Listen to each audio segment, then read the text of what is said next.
Rehan, Siddiqi and Krystal Entertainment along with Zee TV presented Atif Aslam live in concert at the Dubai World Trade Center last week.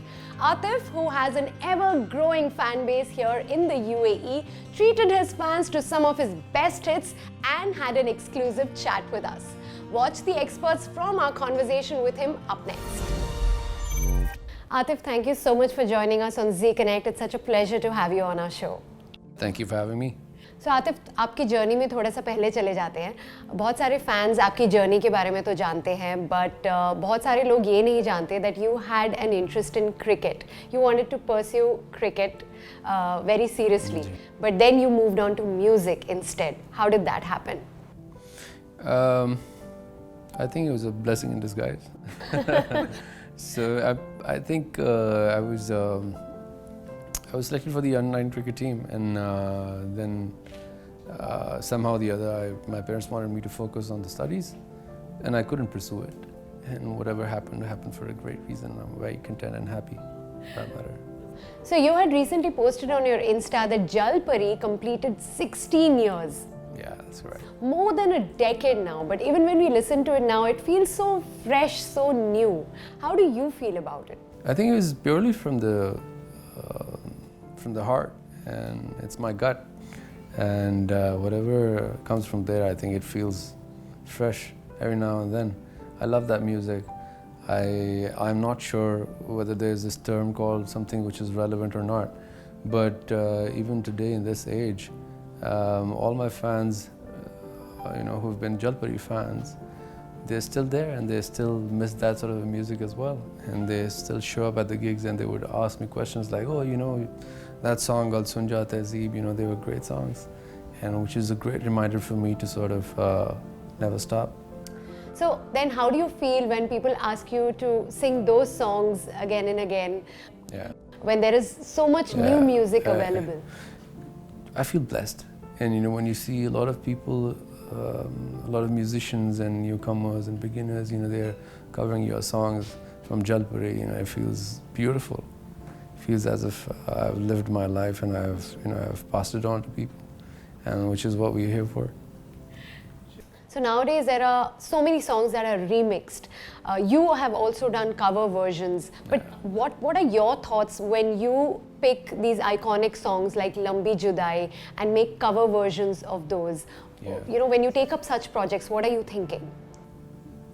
Purely it has nothing to do with the fame. I think it's to give the tribute to the beautiful artists who have sung it.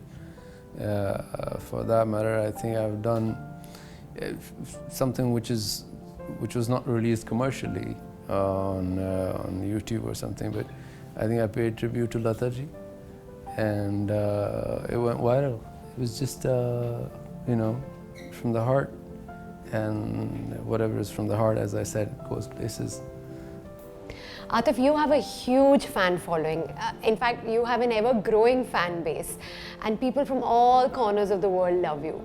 What keeps you so grounded, so focused, and so fresh still? My fans, my wife, my kids. Every now and then when you meet your fans, they tell you how beautifully they have lived their life, and my music has been a very vital part in their life. So that makes my day. Nothing like it. So Atif, you have lent your voice to many Sufi songs like Tajdar-e-Haram, Wohi Khuda Hai. Do you feel you connect more with Sufi music, and it is actually one of the most soulful and most soothing music genres? It's my way of connecting with God. It's my way of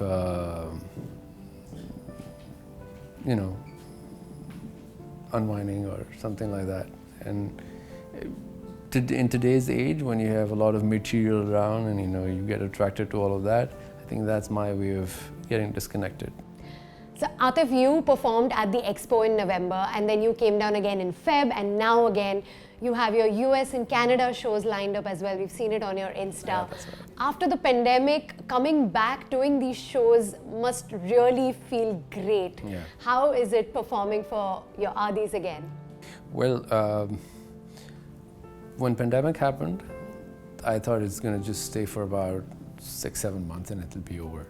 But no, it was there for about a good 2.5 years. And it was, I'm sure it was terrible for a lot of other people.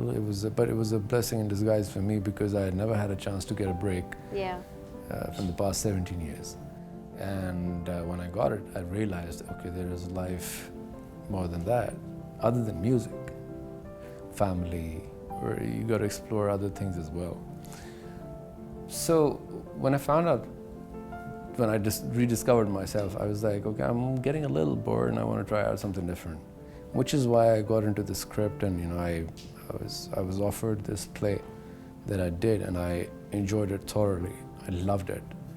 And in that process, I think I'd really sort of figure out how to unlearn Atif Aslam and how to become a new person. Yeah. And that really made me help do a lot of other things as well. And yes, I'm all set.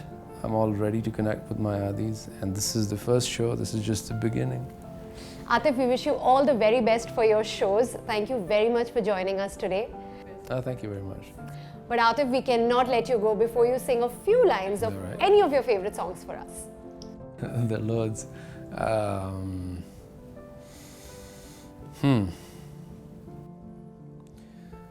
हाँ सीखा मैंने जीना जीना कैसे जीना हाँ सीखा मैंने जीना मेरे हमदम ना सीखा कभी जीना जीना कैसे जीना ना सीखा जीना तेरे बिना हमदम. Thank you so much, Atif, for joining us today. It's been a pleasure talking to you. Thank you.